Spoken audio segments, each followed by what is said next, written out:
Ready? Ready, sir? Ready to go. Great. Mr. Secretary, welcome to the Realignment. It's great to be with you both this morning. Thanks for joining us. Mr. Secretary, the reason we wanted to have you on, aside from literally being the Secretary of State of the United States, is that you're a pivotal figure in what the realignment is really all about. We see that as the rules and the systems that have undergirded American politics for many decades, how we approach the free market, how we cope with technological change and the great power competition with China is really beginning to change, and it's a sea change in American politics. Yeah, and I think that we are thinking and wanting to know, how do you conceive of your role in this specific moment? Because obviously you run the State Department, but also prior Secretary of States, whether that's John Quincy Adams and other people like that, have played a deeper sort of policy philosophical role. So how do you conceive of yourself? So that's a good set of questions, and thanks for having me on the show. Of course. We are at a real pivotal moment in history, and if you look at the President's national security strategy, you can see that. It was a recognition that these great power struggles are upon us, and the challenge that the Chinese Communist Party presents to the fundamental principles that undergird the international system.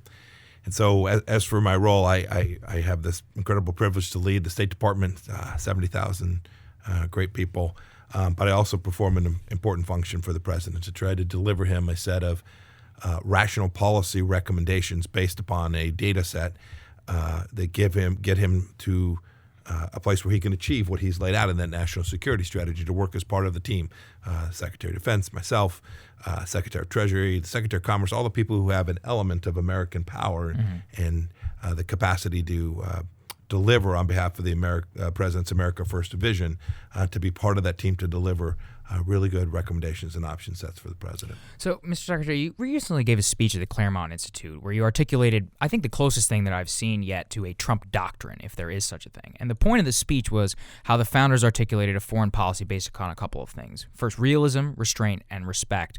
What did you mean by those three things in particular? So that was an important set of remarks. To your point, this was an effort to provide a first pass at the philosophical underpinnings of what it is we're trying to achieve. As for realism, we'd watched previous administrations. This is not political.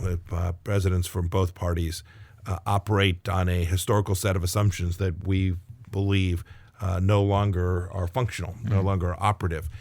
And in each case, we need to go look at them and ask the central question of, do the institutions that were built around those underpinnings, do they work? So whether that's the UN or the World Trade Organization or whatever institution it may be, NATO, are they functional? Are they fit for purpose? Do they work in our times? These things are now decades on, and it is a very reasonable thing to reevaluate them. So we've begun to do that, and whether it was the previous administration's policy on Iran, which was predicated on the idea that if you signed a deal with the Islamic Republic of Iran with these clerics, they'd behave normally. That was a failure. We were realistic and said that doesn't work.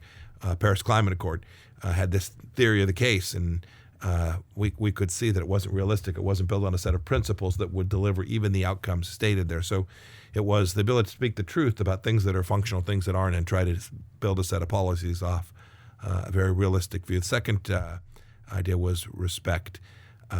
It's central. We believe the founders had it right. This idea that every human being is endowed by their Creator with a set of rights that come from God, and that every human has dignity by nature of the humanity, is central to understanding how America's diplomacy ought to work. And then finally, there's this idea of restraint that is deeply buried in the founders' understanding. It's in the Constitution about ensuring that America act in ways that are acknowledging that every nation state is sovereign and they have their right to make their own decisions, and trying to have respect for that in every place that one can, and working against a set of principles that use that nation state as the central animating force of America's diplomacy and foreign policy around the world to deliver outcomes on behalf of the American people. So I liked your reference to institutions, whether that's the UN, and these institutions were made post-1945, after World War II. The State Department, the White House played a role in setting those things up. And you also talk about the post-Cold War era, how it was sort of undergirded, and this sort of relates to realism. There was too much optimism about the ability of these institutions to shape regimes, whether they were hostile, whether they were sort of older institutions like NATO. But something I'm wondering is, how do we balance the need to be realist with the need to also be optimistic? Because I think that's something that's true about America in of itself, right? This is a place where people come here to dream and build things. How do we balance those two things? I don't think there's a balance there. I actually think they are mutually reinforcing. America is an essentially optimistic nation built on the idea that the next generation will live lives that are better and more successful. We're innovative, we're creative, we work hard, we have faith. We're a nation of faith. That has at its very center optimism.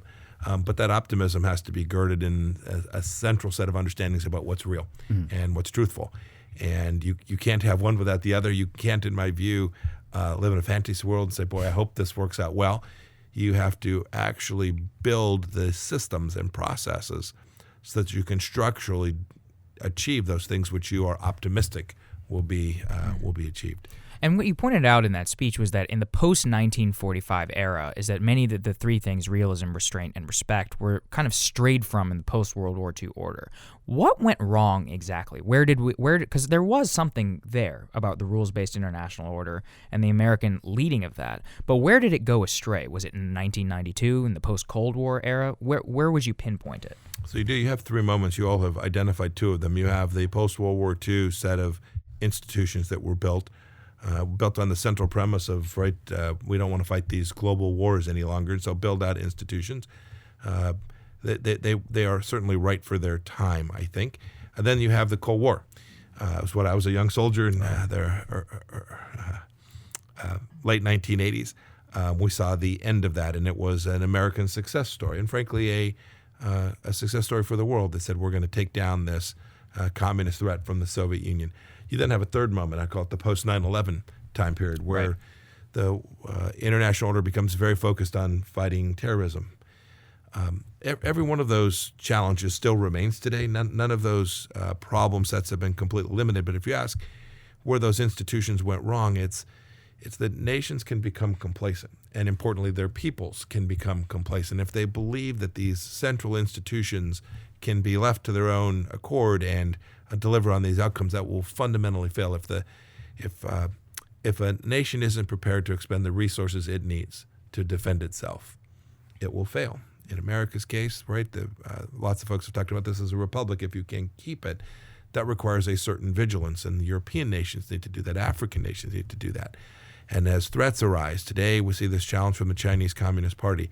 As threats arise, we need to make sure that those institutions are flexible enough and sufficiently robust to deliver on what their people are demanding. And every leader, whether it's a political leader at the local level or a state level, has an obligation to make sure and talk directly to their constituents about the need to ensure that there is security. Absent that, all the things we want to talk about for an economy to grow, for individual freedom, they'll falter because there are bad actors in the world. Evil remains, and America needs to have a central role in working to make sure that we protect the American people from those very threats. And before we get to the future, which you've referenced, we have to sort of think about the position of history. So when you sort of think about what your great-grandchildren would look at when they're reading their history textbooks, if you sort of think about the Monroe Doctrine, you look at, James Monroe, John Quincy Adams, that was sort of them determining to European powers that the Western Hemisphere was off limits. You have Theodore Roosevelt and William McKinley saying that the United States was entering in the world stage,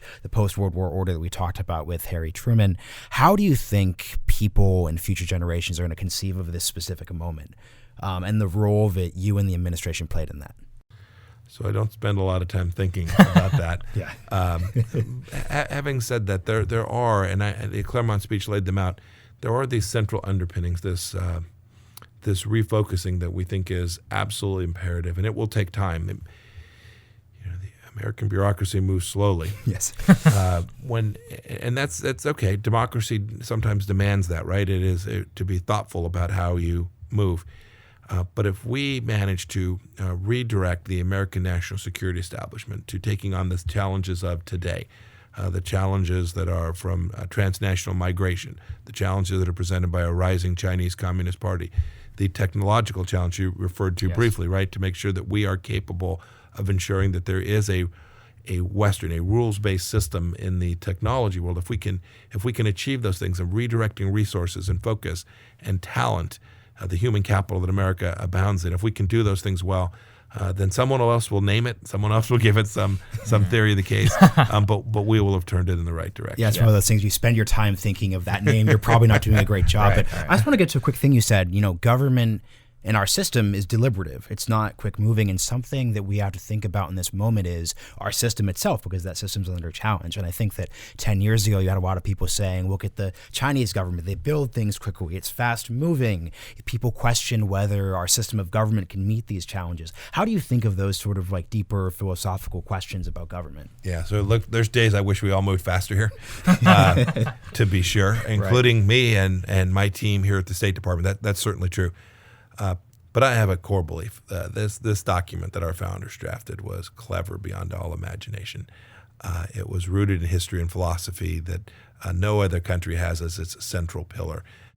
We also turn to markets to solve many of our problems and to achieve good outcomes for the American people. I believe that those twin pillars, right, the Constitution and this central theory of freedom, will ultimately put America, even if it means we're slower on Wednesday than somebody else is, will ultimately drive us to success. I think markets fundamentally work. I think we need to make sure that markets are the driving force globally for trade. It's one of the things President Trump is certainly very focused on. And if we can achieve that, if we get that outcome, America will continue to be the most exceptional nation. And to that point, Mr. Secretary, I mean, if there's one area where all of the issue areas converge for the realignment, technology and how we think about free markets in our open economic system, and China, of course, is actually the rise of the Chinese Communist Party and so much of the decimation of our own middle class and manufacturing base. So people who are not invested right now in foreign policy generally, they have viscerally reacted to the situation with the NBA. And there's some recent comments by star player LeBron James about this particular issue, and almost an apologism for one of the general manager of the Houston Rockets for speaking out on behalf of these Hong Kong protesters. Now, this is the first instance, first high-profile instance that we've seen of the Chinese Communist Party attempting to exert their power to limit the free speech of an American citizen on American soil. As the chief diplomat of this country, how do you think through such a big and structural problem? So 2 comments, and then I'll try to get to the central premise. First is we have an obligation, each of us, to ensure that every American has the right to speak about the things that they care deeply about. Many of them will end up disagreeing with Mike Pompeo and President Trump. You'll take the hit. But yeah. we have an obligation to protect that. Second, one of the things I think that's caught the American people's attention on this particular issue is some have spoken about this moral equivalence. Mm-hmm. There's no moral equivalence between the Chinese Communist Party and the greatness of American democracy. They are fundamentally different, and we should be very clear about that. Third, when it comes to businesses and how they interact, these things in the NBA. They're tip of the iceberg. This has been going on for some time. You're right. This has caught America's attention in a way some of these other incidents have not. We collectively, and this includes the private sector in the United States, needs to make sure that the long arm of Beijing trying to reach in is something that they're deeply aware of, they take account of, and that in the end, a short-term benefit, some idea that you can make money at expense of your principles, almost always fails. It almost always leads you down a path which will actually harm the very central underpinning of what it is you were trying to do. And so we're encouraging everyone who's engaged in this to come talk to what we're doing so they can see this is state-directed activity against Americans. American diplomats have a responsibility to make sure that every citizen understands both the risks and the opportunities and give them ideas about how they might respond. And in your speech, you had this line which I liked, which is that on China, the president has taken action to stop China from stealing our stuff, right? So that's intellectual property, and that was a long-running issue that we've had.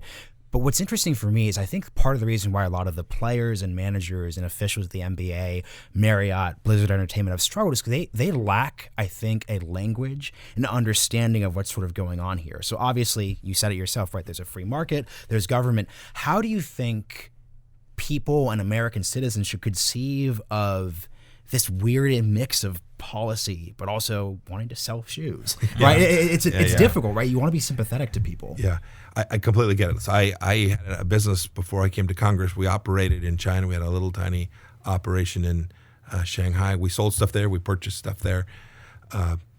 So I want business to succeed. It's a big market. Frankly, I want the Chinese economy to grow as well. This isn't about containing the Chinese economy or harming the Chinese people. What we want to make sure is, and what President Trump has been focused on, is making sure that this is fair. And it's not. To your point, I use stealing our stuff. That's probably a little bit of slang from Kansas. But it is. Well, it's understandable to most people. And tragic. I think about the little business that I had. We had intellectual property too. We didn't have patents, but we had engineers doing work. We had a process value that we understood very deeply. And I've watched American business go to China and have this taken away from them. It has destroyed jobs in the United States. It's cost the American economy growth and potential. And so our citizens are worse off for that. When we talk about this, we need to just do it with out emotion and just speak about this with great clarity, which says, look, there is a risk if you move your stuff into China today. If you move your product or your workflow there, you need to be cognizant of that.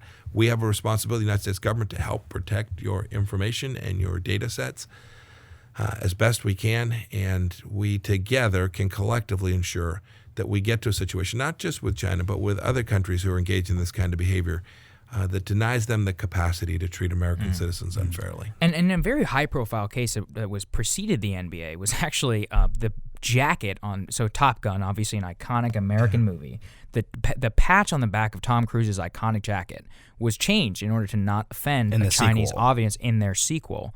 And, I mean, that was largely seen as a result of Tencent Pictures, which is part of a large Chinese media conglomerate, financing that picture. What is there to be done about it when the commanding heights of American culture seem to be really infiltrated by Chinese capital? So first things first, we all hope Top Gun 2 is as good as Top Gun 1. So we were going to ask you, do you think we need a Top Gun 2? Because this is the debate. That is a big central question. So I will wait and see. I am very hopeful. To your point, I went and spoke to the MPA board of directors. This has now been a couple weeks back, and I spoke to them about this. Today, we're limited. Only 37 movies a year, American movies, can be sold into the Chinese market, and the Chinese and American business have asked, can you help us with that? And I'm perfectly prepared to help American companies sell into the Chinese market. What I asked in return, or not in return, but the additional point that I made was, you can't allow them to censor your material. It is impermissible. You wouldn't let the American government tell you what you could or could not put in your movie. Right. You might let us rate it, right? So that it's appropriate, but you wouldn't let us tell you what you could put in your movie, certainly not with respect to political issues. And you ought not let the Chinese government do that as well. And we, the State Department, have a responsibility to try and help them do that, to try and convince the Chinese government it's not appropriate to do that.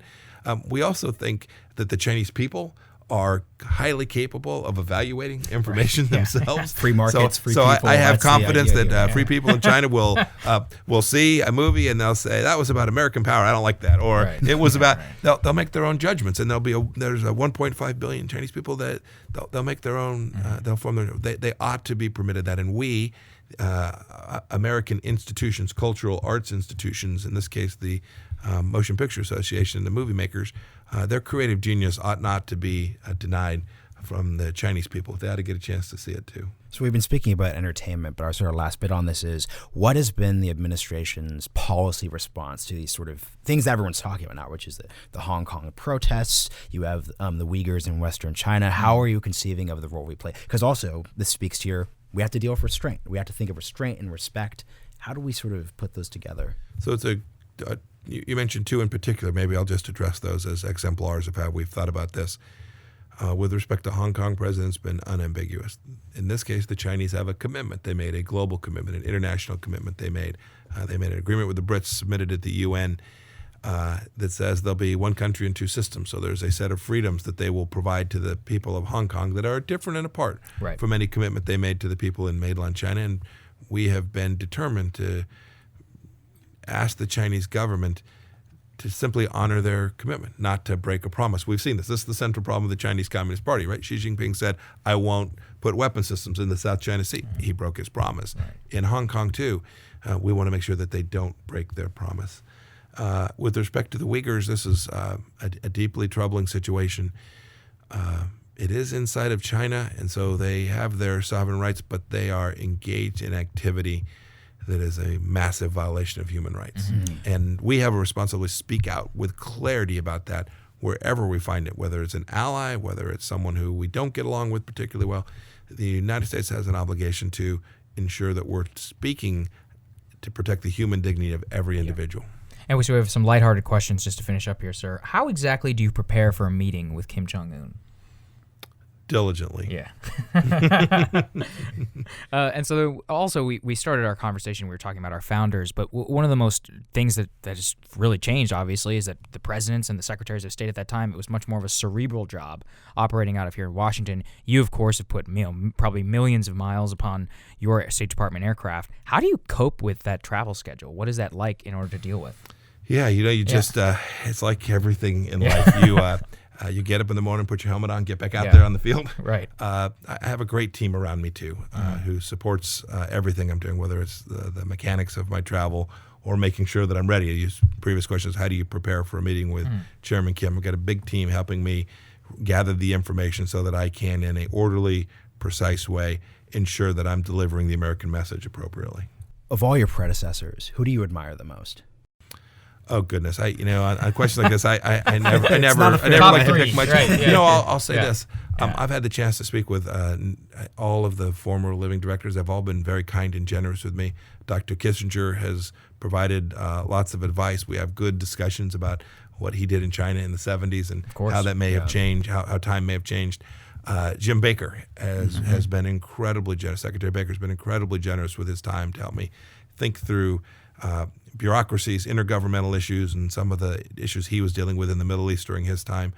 I don't know that there's any one in particular that I think of. There are, of course, amazing men and women who have occupied this position. When you go back to the early days, the founders, these are people one can't hope to achieve what they did, but you can certainly use them as an inspiration. It's a historic chair you sit on. And our final question for you, sir, what was the most unique gift that you've received as Secretary of State? Oh, goodness. There's a whole handful. Yeah. Just last week, I got this great Martin guitar that we're hoping to have from the good citizens of Nashville. And so I'm hopeful that'll be in the Diplomacy Museum because I was deeply engaged in diplomacy there, talking to a group of Americans about how we achieve our foreign policy objectives. Well, that's excellent. Thank you so much for joining us, Mr. Secretary. We really appreciate it. Thank you both. Thanks for joining, Mr. Secretary. Thank you. Thank you, sir.